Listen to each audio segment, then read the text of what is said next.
पिता और पुत्र और पवित्र आत्मा के नाम पर आमीन। मेरे अधिप्रिय माताओं, भाइयों, आज हमारी नोवेना का 7वां दिन है।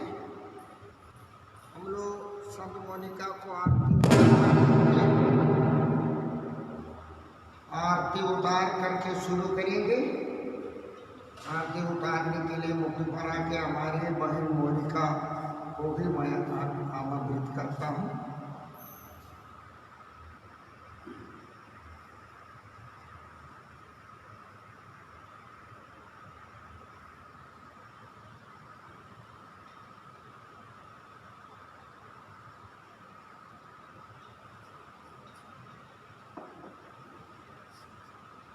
सातवां दिन की प्रार्थना में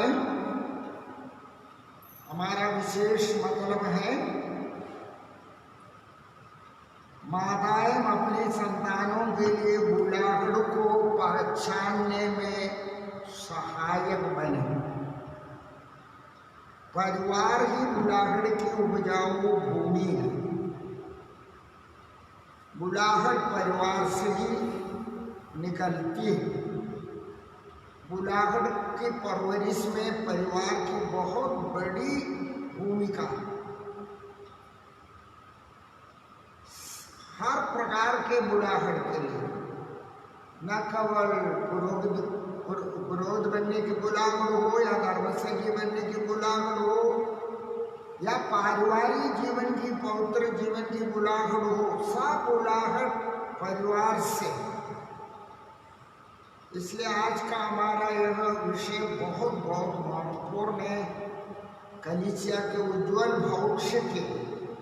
तो आइए आज हम लोग संत मोनिका के साथ प्रार्थना करें कि हमारे वेदांत माता पढ़ने के प्रत्येक परिवार से भविष्य में अच्छे पुरोहित निकले, अच्छे धर्मसंगी पुरोहित या सिस्टर निकले और भविष्य का परिवार ज्यादा पवित्र बने। इस मतलब से हम लोग प्रार्थना करेंगे।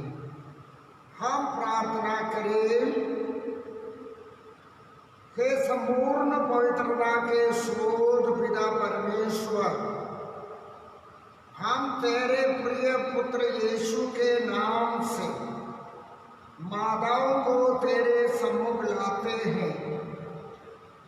तू उन्हें पवित्र आत्मा की प्रेरणा द्वारा प्रज्वलित कर, ताकि सभी माताएं स्वयं पवित्र जीवन जीते हुए अपनी संतानों को भी पवित्र जीवन जीने की बुलाहड़ को पहचानने में सहायक बन सके। हे ईश्वर, अध्ययन करने वाले सभी पुत्र पुत्रियों को तो दिव्य प्रेरणा प्रदान कर, ताकि वे बुलाहड़ में दृढ़ रहकर मानव मुक्ति के पुण्य कार्यों में सहभागी हो सके। हम यह प्रार्थना करते हैं हमारे प्रभु क्रिस्त के द्वारा।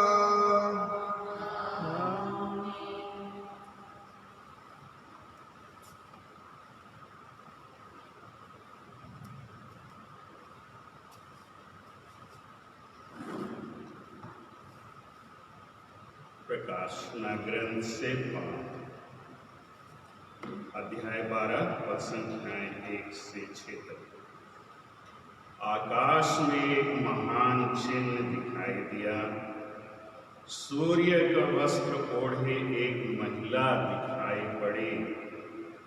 उसके पैरों तले चंद्रमा था और उसके सिर पर 12 नक्षत्रों का मुकुट। वह गर्भवती थी और प्रसव वेदना से पीड़ित होकर चिल्ला रही थी। तब आकाश में एक अन्य चिन्ह दिखाई पड़ा। लाल रंग का एक बहुत बड़ा पंखदार सांप।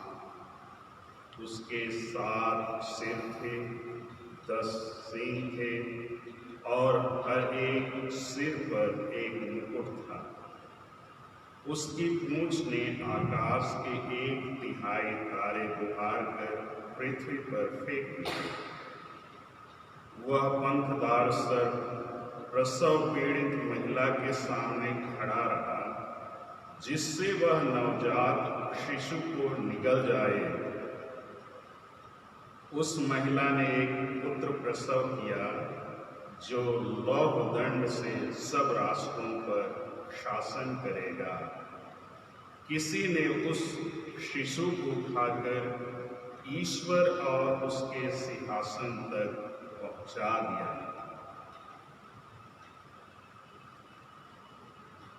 यह प्रभु की वाणी है। ईश्वर को धन्यवाद।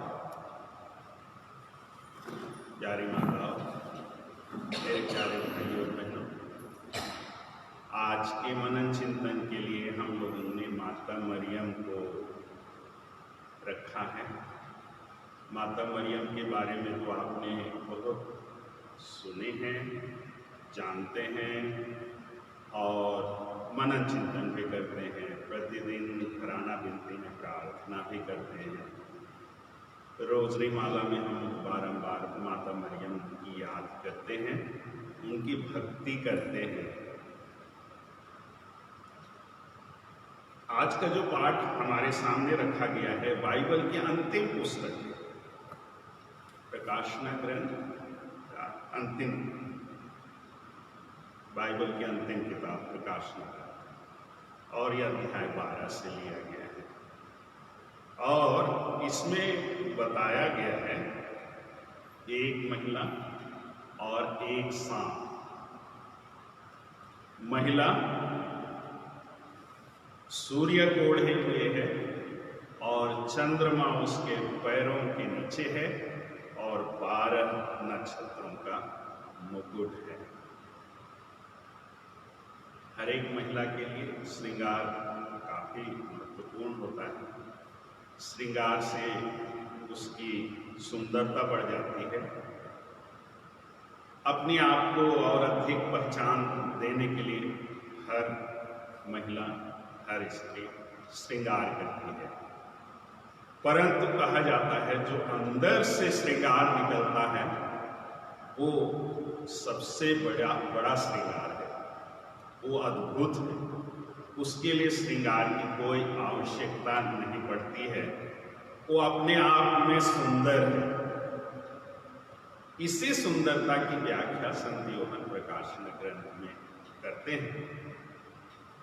एक महिला जो दिल से, अपने जीवन से मुक्ति के कार्य में अपनी महत्वपूर्ण भूमिका अदा की, उस महिला के लिए सूर्य ही श्रृंगार है, चंद्रमा ही उसके लिए श्रृंगार है, तारे ही उसके मुकुट हैं।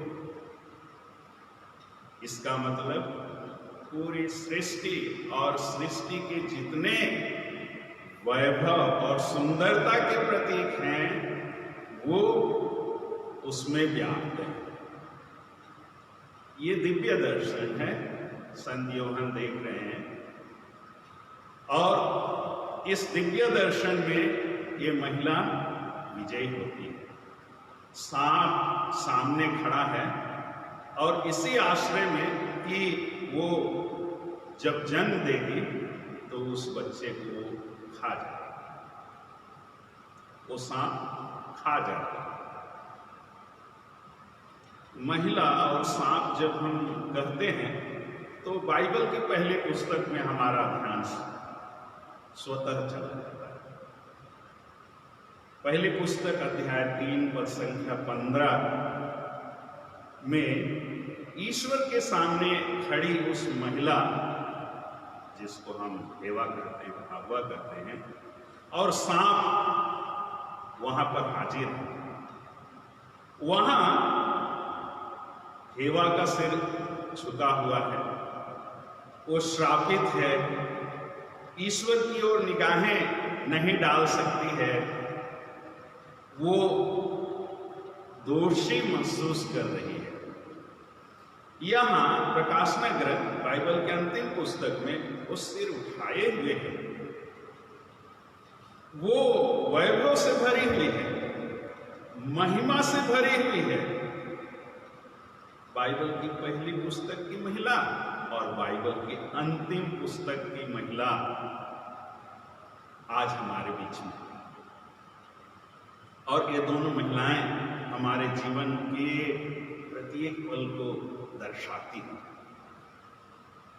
मनुष्य के गिरने को और मनुष्य के उठने को, मनुष्य के पापमय जीवन को और पुण्य के जीवन को, पतन को और उत्थान को। उत्पत्ति ग्रंथ में ईश्वर एवा से कहते हैं, तुम्हारे बीच और सांप के बीच, तुम्हारे वंश और सांप के वंश के बीच मैं शत्रुता उत्पन्न करूंगा। सांप तो उसकी एड़ी काटेगा और महिला उसका सिर उछल देगी। इसका मतलब क्या है? इस दुनिया में जो संघर्ष है भलाई और बुराई का, पाप और पुण्य का, स्वर्ग और नरक का, इंसान में जो संघर्ष चल रहा है, इसका कैप्टन कौन है? यहां आदम नहीं है। यहां हो सकता है अप्रत्यक्ष रूप से एक मुक्तिदाता की कल्पना की गई है, ईश्वर प्रतिज्ञा कर रहे हैं, लेकिन कैप्टन कौन है? कैप्टन तो एक महिला है। कैप्टन ईश्वर ने किसको बना रहा है? किसके बीच में लड़ाई होगी? महिला के बीच में और सांप के बीच में। इसका मतलब इस दुनिया में जितनी भी बुराइयां हैं, किसके किसके बीच में लड़ी जाएगी? एक महिला के बीच में और शैतान के बीच में, सांप के बीच में। आपको बिल्कुल इस चीज को बहुत गौर करना चाहिए, ध्यान देना चाहिए और आपके प्रतिदिन के जीवन में इसको याद करना चाहिए कि ईश्वर ने कैप्टन एक नारी को बनाया, स्त्री को बनाया, और उसके विरुद्ध और पाप के विरुद्ध लड़ाई आज भी चल रही है। जब से दुनिया बनी है, जब से मनुष्य गिरा है, तब से ये लड़ाई चल रही है, और इसमें महिला की भूमिका विशेष है। नबी इसायास के ग्रंथ अध्याय 7 पद संख्या 14 में नबी इसायास बताते हैं, एक चिन्ह ईश्वर देगा, और वो चिन्ह क्या होगा? एक कुंवारी गर्भवती होगी, पुत्र प्रसव करेगी और उसका नाम इमानुएल रखेगी, जिसका अर्थ ईश्वर हमारे साथ है। एक महिला गर्भवती होगी, पुत्र प्रसव करेगी, उसका नाम इमानुएल रखेगी, और उसका अर्थ है ईश्वर हमारे साथ है। ईश्वर की योजना अभूतपूर्व थी, अपने अनुरूप बना करके मनुष्यों को अपना प्रतिरूप बना करके, और मनुष्य ने अपनी प्रतिरूपता खत्म कर दी, ईश्वर के प्रतिरूप होने को खो दिया। अब ईश्वर मनुष्य के बीच में आएगा, किसके द्वारा? नारी के द्वारा।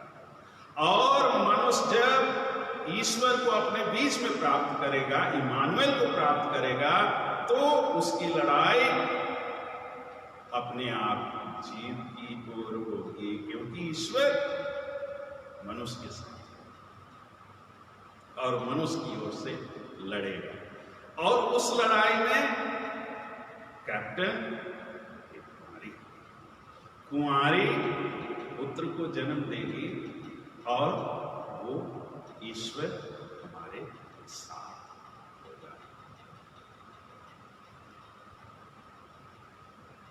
संत यूहन्ना अपने सुसमाचार अध्याय 2 में एक परिवार को हमारे बीच में रखते हैं, जो विवाह का है, विवाह आनंद और उल्लास का है, और उस उल्लास में कुछ खटास है, वहाँ कुछ कमी है, और जैसा होना चाहिए वो नहीं हो पा रहा है। यीशु की माँ देखती है और अपने बेटे से कहती है कि इनके पास अंगूरें नहीं रख रही। यीशु कहते हैं तू भी मेहमान है, मैं भी मेहमान हूँ, तुमको और मुझको क्या। लेकिन माता मरियम ऐसे ही वहाँ के जितने भी नौकर चाकर रहते हैं उनको कहती है कि वो जो भी कहेंगे तुम लोग वही करना, वो जो भी कहेंगे वही करना। माताओं, हम लोग रोज क्या करते हैं? हम लोग किस चीज की आवाज सुनते हैं? माता मरियम वहां बता रही है कि यीशु जो कहेगा वही करना। हमारे घर के लोग क्या करते हैं? हम लोग पैसे की आवाज सुनते हैं, पैसे क्या करने कहता है वो हम करते हैं। हमारे महत्वाकांक्षी दिमाग क्या करने के लिए कहता है वो हम करते हैं। ये दुनिया क्या करने के लिए कहती है वो हम करते हैं। माता मरियम क्या कह रही है हम लोगों को? वो जो कहे वो तुम लोग करना। आज हम लोगों को उसकी आवाज सुनो। माता मरियम अपनी बेटी की आवाज सुनने के लिए कह रही है, उसकी आवाज सुनने के लिए कह रही है। अगर हम उसकी आवाज सुनेंगे तो हमारी जीत निश्चय होगी, हमारे बीच से बुराई निश्चित दूर होगा, हम निश्चित ही पाप से विजय पाएंगे, हम मुक्ति को प्राप्त करेंगे। और वो महिला जो आदमबारी में गिरी हुई थी उस यात्रा तक पहुंचेंगे जहां वो आसमान है, जहां वो सूर्य को ओढ़े हुए है, जहां चंद्रमा उसके पैरों तले है और 12 नक्षत्रों का मुकुट, 12 इस्राएल के 12 वंश, यीशु के 12 चेले जो दुनिया के उद्धार के लिए चुने गए, दुनिया की मुक्ति के लिए ईश्वर ने उनको चुना। वो 12 नक्षत्रों का मुकुट माता मरियम के सिर पर है। आज जब हम संत मोनिका के आदर में नोवेना कर रहे हैं तो हम प्रत्येक जन की जिम्मेदारी बनती है कि उस माँ की तरह कुछ गुणों को आत्मसात करें और खास करके उसकी भक्ति, उसकी प्रार्थना में जीवन और ईश्वर के वचन को अपने जीवन में आत्मसात करें। और वो जो कह रही है कि तुम लोग वो जो कहे वही करो। और बाकी चीजें दुनिया की चीजें हैं ना, उनकी यदि हम सुनेंगे और उनके अनुसार चलेंगे तो फिर हम जीत नहीं पाएंगे, हम उस रास्ते पर नहीं चल पाएंगे जिसके लिए ईश्वर ने हम लोगों को बुलाया है, बनाया है, जिसके लिए हमारे लिए लक्ष्य निर्धारित किया है। आइए आज हम लोगों के लिए विषय है बुलाहट के लिए प्रार्थना करनी है कि हमारे विदागीश माता चर्च और पूरे विश्व में जो भी परिवार हैं उन परिवारों में बुलाहट की भूमि उपजाऊ, वहाँ से लोग दुनिया की मुक्ति के लिए इस लड़ाई में जो पाप के विरोध में है, शैतान के विरोध में है, उससे लड़ने के लिए हम संतान उत्पन्न कर सकें, उनसे लड़ने के लिए हम अच्छे लोगों को उत्पन्न कर सकें, उससे लड़ने के लिए हम विश्वास और भक्ति से पूर्ण लोगों को हम बना सकें। हम प्रार्थना करें। हे सर्वशक्तिमान परम पावन ईश्वर, अच्छाई के स्रोत, हम तुझसे निवेदन करते हैं कि हमारे परिवारों से तू अपने कारिंदों का निर्माण कर, अपनी दागबारी में काम करने वाले मजदूरों को तू बुला और उन्हें शक्ति और कृपा प्रदान कर, जिससे वे अपने परिवार में बुलाहट पा सकें और इसके लिए माताएं विशेष रूप से अपनी भूमिका अदा कर सकें, अपने आदर्श जीवन के द्वारा, प्रार्थना में जीवन के द्वारा और उनके त्याग तपस्या से उनकी संतान, जैसे तूने कहा या माता मरियम ने कहा कि वो जो भी कहे वही करना, ये हमारे बच्चे, हमारे परिवार के लोग वो कर सके जो प्रभु यीशु ख्रिस्त हम लोगों से करते हैं करने के लिए, वो कर सके जो प्रभु यीशु ख्रिस्त की इच्छा है, वो कर सके जो ईश्वर का वचन हमसे मांगता है।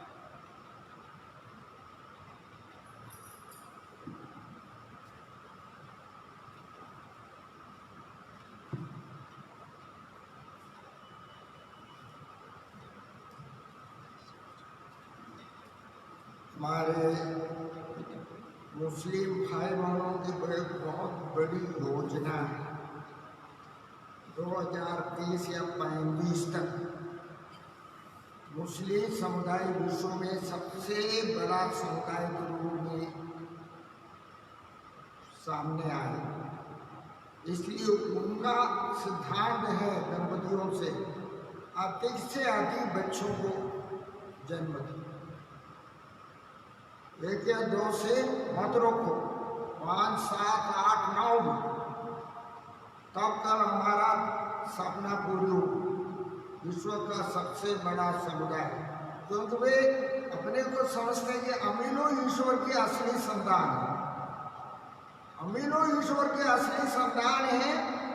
और परिवार में हमारी ईश्वर की महिमा तब झलकेगी जब बच्चे हैं। और हम कातलिकों का ठीक उल्टा है, जितना कम हो उतना ईश्वर की महिमा। तो बुलाहट के लिए बहुत जरूरी है हम दो, हमारे दो नहीं, हमारे लिए दो, कलीसिया के लिए दो, कम से कम ये जरूरी है। तो कम से कम हमारी माताओं को अगली पीढ़ी के लिए समझाना पड़ेगा ना। हमारे परिवार में जो बुजुर्ग माताएं हैं उनको अपने बहू लोगों को समझाना पड़ेगा इस बात को। ईश्वर की महिमा हमारे बच्चों में दिखाई देगा। आइए अभी हम लोग संप्रवानिका की स्तुति गिनती बोले। प्रभु दया कर, कृष्ण दया कर, प्रभु दया कर, कृष्ण हमारे सुन।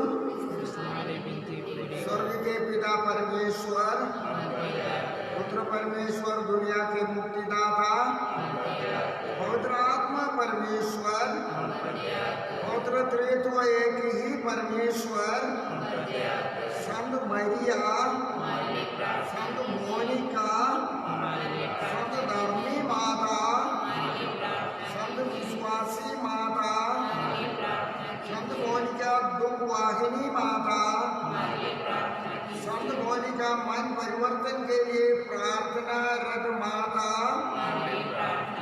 संत मोनिका क्रिस्तीय आदर्श की माता, संत मोनिका कर्तव्य निष्ठ माता,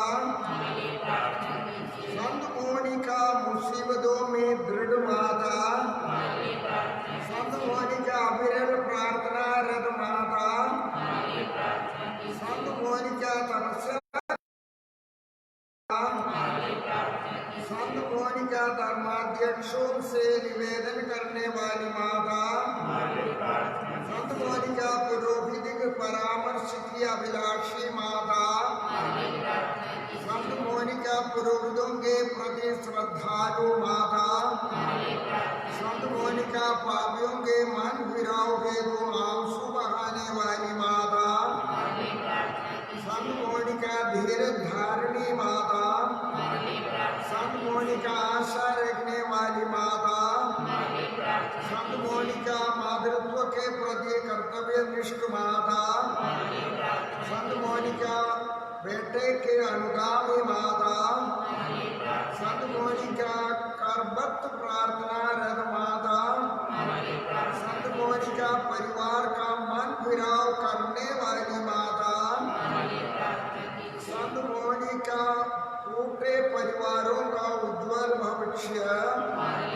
संत मोनिका स्वर्गीय राह के सशक्त मध्यस्थ, संत मोनिका भड़के हुओं की सहायिका, संत मोनिका पारिवारिक जीवन का आदर्श, संत मोनिका बुलाहट का अद्भुत प्रकाश, संत मोनिका नम्रता का प्रतीक संत मोनिका क्षमा की दिव्य मूर्ति संत मोनिका आत्माओं की प्यारी संत मोनिका प्रलोभनों पर विजयिनी संत मोनिका ईमानदार और वफादार गृहिणी संत मोनिका धर्म पारायण और प्रभु विश्वासिनी संत मोनिका विधवाओं की संरक्षिका संत मोनिका विवाहित महिलाओं की संरक्षिका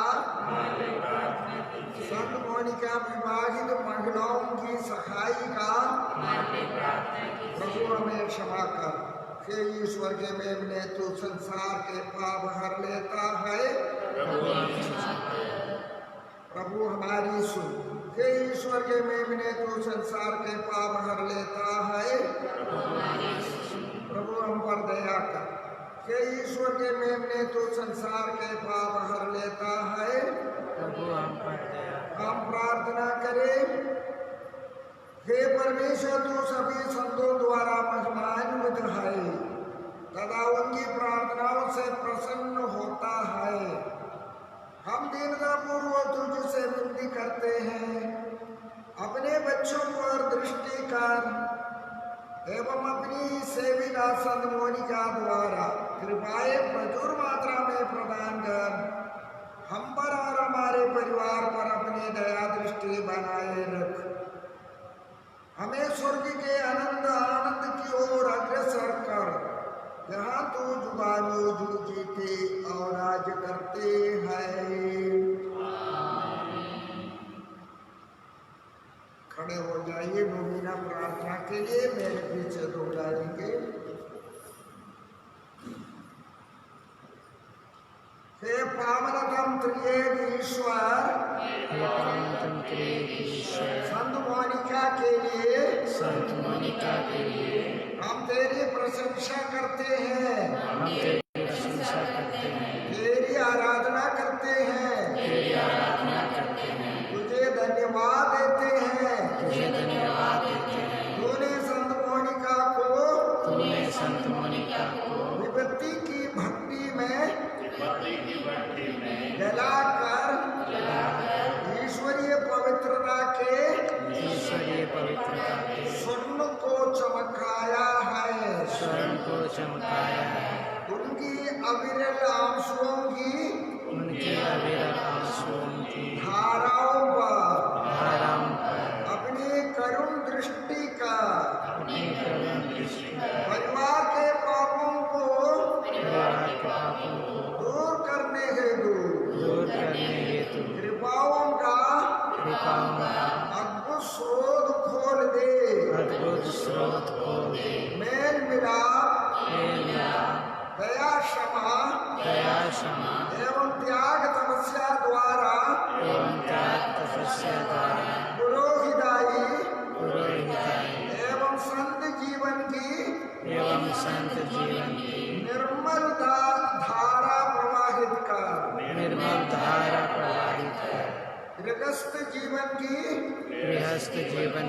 महानता एवं पारिवारिक जीवन के उत्तरदायित्वों को उदारतापूर्वक निभाने की दिव्य प्रेरणा दे। संत मोनिका की सतत प्रार्थनाओं द्वारा प्रत्येक माता को वही दिव्य आशीर्वाद प्राप्त हो ताकि सभी माताएं परिवार के सभी सदस्यों के लिए मुक्ति का मार्ग प्रभु यीशु को दिखाकर स्वर्ग पहुंचा सके। हे परम दयालु परमेश्वर,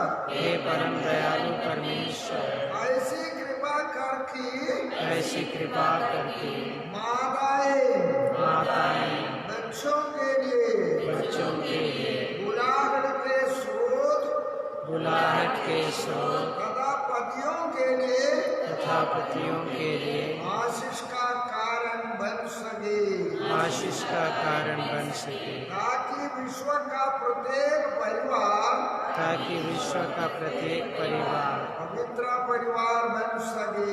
पवित्र परिवार बन सके।